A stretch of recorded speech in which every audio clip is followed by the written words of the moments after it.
The Nigeria Football Federation has officially unveiled Eric Sekou Shell as the new head coach of the Super Eagles during a ceremony held at the media conference room of the Moshood Abiola Stadium, Abuja. Sekou Shell from Mali is the first non-Nigerian African to coach the Super Eagles and caught the attention of Nigerian supporters and NFF when he led Mali to the quarterfinals at the AFCON 2023. Shell's managerial career reflects a record of 67 wins, 40 draws and 41 losses, giving him a win percentage of 45.27%. His appointment comes at a critical time, with the Super Eagles struggling in their 2026 FIFA World Cup qualifying campaign. Eric Sekou Shell will also take up a supervisory role at the upcoming 2024 African Cup of Nations Championship, to be co-hosted by Uganda, Kenya and Tanzania. Shell was presented to the media by the chairman of National Sports Commission, Shehu Diko, NFF President Ibrahim Guzo and General Secretary Muhammad Sanusi, among others. This and more with formal discussion on the program Nigeria Today. Thanks for joining us. I am Ikaria Clinton.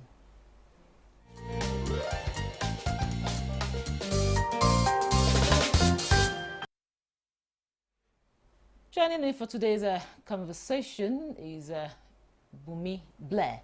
He's a sports analyst and also a football coach. You're welcome to Nigeria Today. Thank you very much.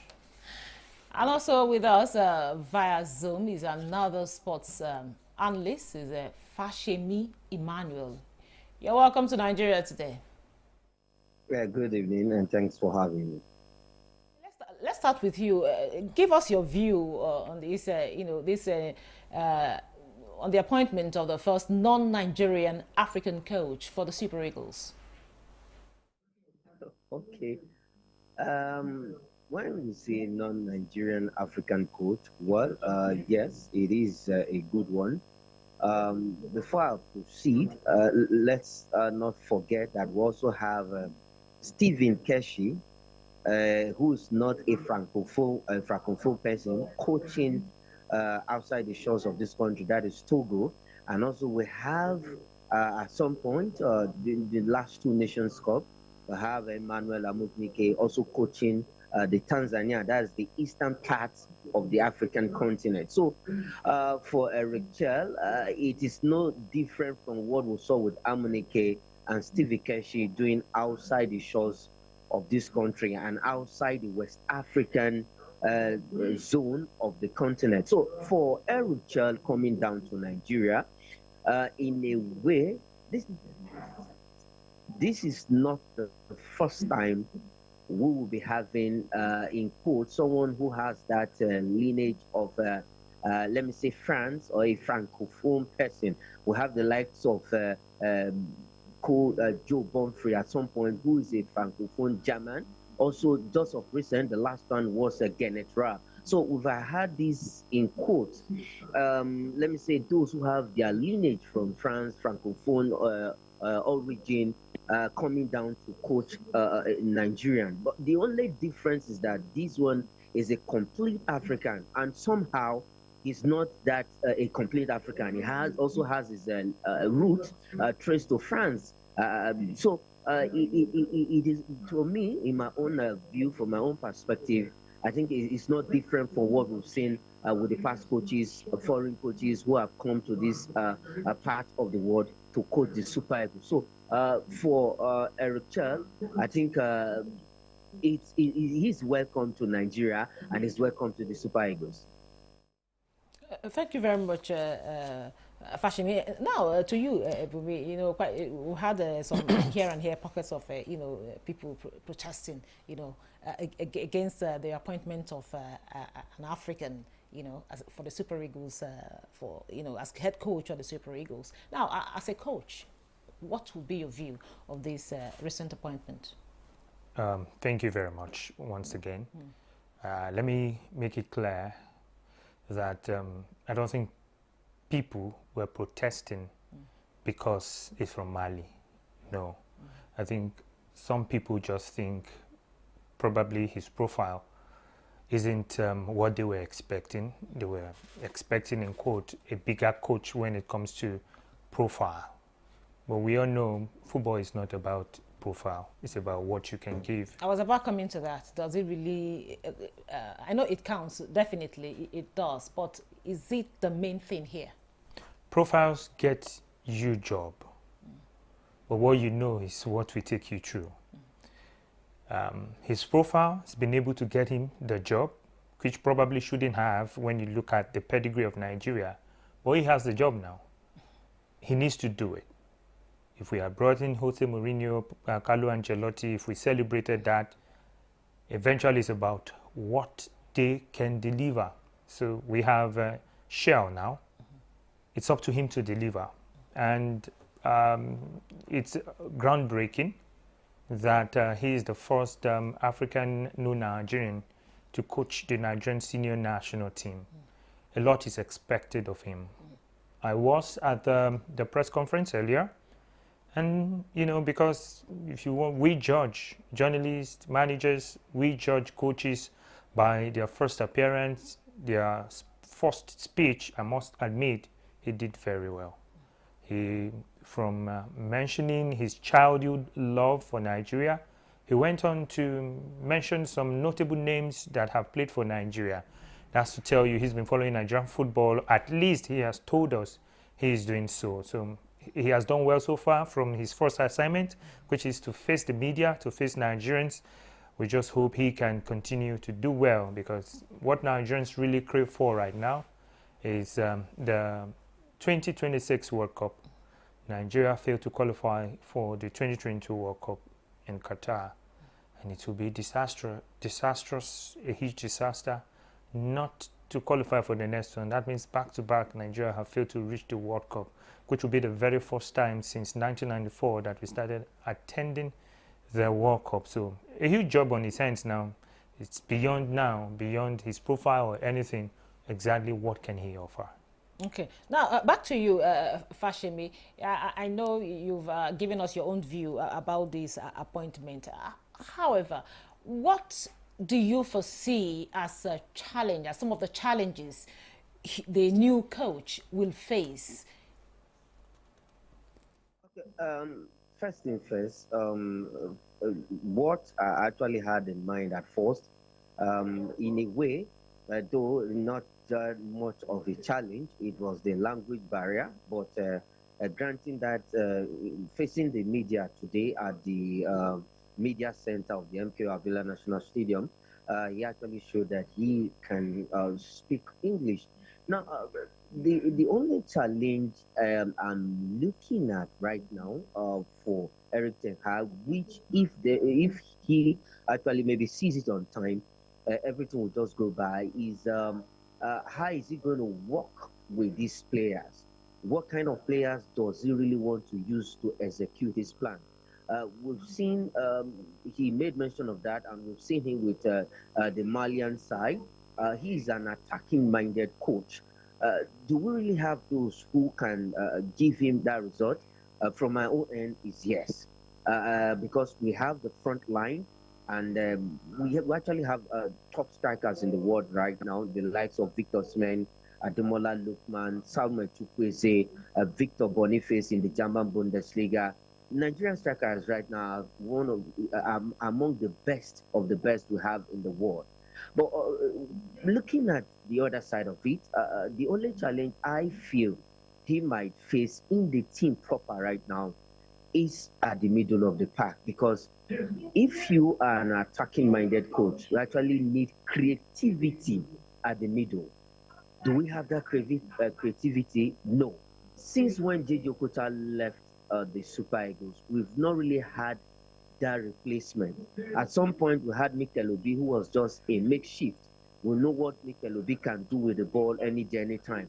And when he was playing for Chelsea, he was more or less of a defensive midfielder. But coming down to the Super Eagles, he was made to play the 10, which he also, at least for his own ability, he did well. That was his natural position during the 2005 FIFA Under-20 World Cup in Holland. But Mourinho, with his own tactics, actually changed Mikel Obi's position. So I'm actually worried for Richard at the middle. He actually needs to a very a natural turn. Somebody who can hold on to the ball, somebody who has this sharp eye view, who can see, who can bring in all those slicky passes, just like we see with JJ Kocha, the likes of Wisi Noruma, and the rest in the Super Eagles. So I think that is one of the notable challenge I can see right now with Eric Chair. If he can actually deal with that, I think he's going to get the result he desires with the Super Eagles. Thank you very much. Now, back to you, Bumi. You know, you would agree with me that our team, talking about the Super Eagles, is star-studded. Now, in comparison to that of Mali, the Mali definitely you can't compare the two teams. Okay. Now, how would you advise that Eric deal with our boys? You know, in terms of, you know, with stardom and, you know, we have a lot of professionals in our team, and there comes with it ego. Now, how do you advise he deals with the ego of these, you know, team members if he is to achieve the desired goal? Well, I'm just smiling because you know what I love Nigerians. They are very proud people. And, you know, from the way you painted the Nigerian national team, I could see the pride, you know, oozing from you. We have a lot of good players, you know. The same players didn't qualify us for the last World Cup. That's the truth. The thing is, my advice would be he needs, just like he's done in his first interview, his first contact with the player is very important. What he does in the first training, his first few words to the players is important. The players must have heard so many things about him. So when he comes in, what he does first is going to be very important. It's going to form their notion about him. And then his first game, also very important. How does he approach the game? What style of a game is he going to play? What result does he get eventually from the game? These are very important things. Now, the thing is this, and to get because result is very important. If he gets a draw, it's an issue. If he loses, then he's in problem. He needs people who know the Nigerian game. People who are tactically oriented and knows what to fit and who to fit in positions. He has his idea. People who can work with him with his ideas and tell him, why not do this, why not do this? They have to simulate this without the players on several occasions to see how it will work out, because he can't afford to make a mistake on the job in the next 6 or thereabout months. So the first things he does, the first training, the things he emphasizes before the first game, very important. If he starts with a win, then it's groundbreaking. If he starts with a loss, then it's going to be a huge problem. A draw, bigger problem, because people will start judging him right from the first game. But do you see him, you know, coming out with, just like you said, we need a win, whether we like it or not, we need a win. So do you see that happening with his kind of style, you know, judging from what he did with the Malian team? Nothing is guaranteed in football. I'm a coach. So I know that nothing is guaranteed. But one thing I know is this. When you put in your best, you do everything that needs to be done, you go out there very confident that you can win a game. And when you go in there with confidence that you can win a game, most times when there are no doubts in your mind, the players also share the same principles, they share the same motive, they share the same hunger with you. It makes the job very easy. And like you said, yes, let me, you know, a little bit align with you. In no words, we have better players than all the teams we're going to play in the group.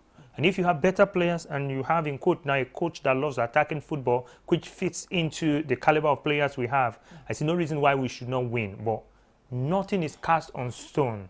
But the coach, for you as a coach to have a clear mind, you need to prepare well, prepare your team well, and make sure you have the best selection. Not like After the game, you now regret, oh, I should have played Osimhen on the right. Oh, I should have. There is no room for mistakes. I'm sure he knows the job. And for everybody who sat with him on that seat, on that high table today, they will be the ones to crucify him if he doesn't get result. He should know that. They're smiling today. Tomorrow, they will be out to, at you. So forget about the smile. Go down to work. Start looking at opposition analysis, your individual player analysis. Know how to fit them into your style. You can't really change the style of the Super Eagles too much for now, but he can try to adjust the team to the way he wants them to play. I'm just talking as a coach now, but you can't tilt it too much. So he should not make an wholesome change to the team. It should be gradual. That's just me advising now, but it's going to be tough. Nigeria is like, this job is more, it's like you are heading Nigeria, because the whole of Nigeria is interested in this. Mr. President is interested, down to a commoner like me. If you don't get result, Mr. President will send a query to the sports ministry. The sports ministry will query the NFF. NFF will in turn query him. So it's going to be pressure over pressure. So he needs to start working now. When you say a commoner like you, football, a football coach calling himself a commoner, definitely you will not judge just like the ordinary Nigerian on the street. So, Fashemi, tell us, given the Nigerian scenario, looking at the team, the players, and all of that, how can Eric Shell get it right? Okay, I think I will follow what Bumi Blair just said. Every coach has his own idea, has what he wants with his team. And he had made mention at that unveiling that he's an attacking-minded coach. And I believe before coming in, before even accepting this job, maybe from the very onset, when it was mentioned to him that when he was being approached that what will you like to coach the Super Eagles? And I believe after that conversation, he must have gone back to the drawing board, gone back to his study room, start looking at the Nigerian team entirely, and with the knowledge he has from the onset, because he made mention of some great players with the Super Eagles, the likes of Karibo West, Sunday Olise, Rashidi Yekini, and co. That means he has at least for some time followed the Super Eagles, and at some point he played with Brown Ideye, who is playing with Eniba today in France. So he played against Brown Ideye, in France during his playing days. Now, him being an attacking-minded coach, he must have drawn out his own plan, and he must have been looking at the players that he really wants to work with, the kind of players he wants, where he needs to position them, and what he needs to do. So that already, and how he works with those he is going to be working with, will definitely matters a lot, because Bumi Blair just said it. Coaching Nigeria is not just Nigeria is not just a small country, and the scenario, the situation that we are in right now, anybody coming to coach the Super Eagles must know where the hot ground he is going into. So I believe for Eric Chal, he must have prepared himself at least adequately enough before coming down to Nigeria. Okay, back to you, Bumi. In the past, we've had situations like, interference coming from, well, I don't want to mention where some of them are coming from, but you understand what I mean by interferences. I don't understand. You need to mention where they're coming from. Here and there, having the big guys talking about who will be where, interfering with the coach's judgment. Now, what measures should NFF put in place to ensure that he has, talking about Eric Shell now, he has a successful tenure? Well, talking about interference, if a coach doesn't know what he's doing, that's when you have someone interfering in your job. In the end, you'll be the one to get fired. And once your management starts telling you this is who to play, this is who's to play, it means they are not confident in you. Walk away, walk out, let the management or the NFF, as it may be, do their job. If they want to do their own job as administrators and then come coach the team and tell you, then you can't be on the pitch for 7 days in a week or follow the team, analyze, have people working with you, pay them this, and then one board member will now tell you this is who to play. Then you don't know what you are doing. Resign and leave. If they want to coach the team, they can coach the team, and leave it for them. So I'm not expecting the Nigeria Football Federation to do that. What I expect is, when I don't know if you see that as interference, to guide him, the technical department to guide him. These are the players that we have used in the last few games. These are their statistics and what they have given to us. What are your ideas? Can we sit down with the former coach Augustine Negovoin, let him know the intricacies of what happens in the team. Is like I said, what he says to the players when he eventually meets them matters a lot. He needs to move around Europe before the World Cup qualifiers. Talk to the players one after the other. Read them, listen to them. These are the things he needs to do. About interference, forget it. This NFF, what I know is this: they just want results. Nobody is going to tell him, play this man, play this man, play this man, especially now that they need results. So there won't be anything like interference. He has come at a time when result is badly needed. And if he speaks out about any interference, I'm sure that person is going to pay the price. So there won't be any interference. Do what you need to do. He might have some issues, majorly not with interference, basic issues that we have, maybe like what? Like maybe traveling issues for the players, trying to remember the word, the itineraries that they need to put together for the players to arrive early. The NFF will not tell you what happened, why maybe Osimhen came late. They probably will not tell us why probably Boniface did not make the camp on time. But there are issues that will happen. He needs to be on top of all those issues. He needs to have someone in the Nigeria Football Federation who can work with him and tell him, oh, ahead of time, this guy's travel document is not okay. We need, the secretary of the team. So these are the things that could affect his training. Once the players are arriving on time, they are not in camp on time, there could be issues. Some players might have card issues. He might not know because he's just coming in. They need to let him know. He might be planning his first game with such players. So he needs to know. So these are the things he needs to care about and look out for ahead of his first game. And he needs the Nigeria Football Federation, especially the technical department headed by Augustine Negovoin, because they were the one in charge of the Eagles, before now. He needs to work with them, to know the Super Eagles, more than, anybody can tell him. Okay, now back to you, Fashebi. Now, talk to us. What kind of cooperation would you want to see? Would you expect from the players give to this new coach? Yes, for the players, they just have to give their best to the new coach, Eric Charles. This big boys attitude should not be there.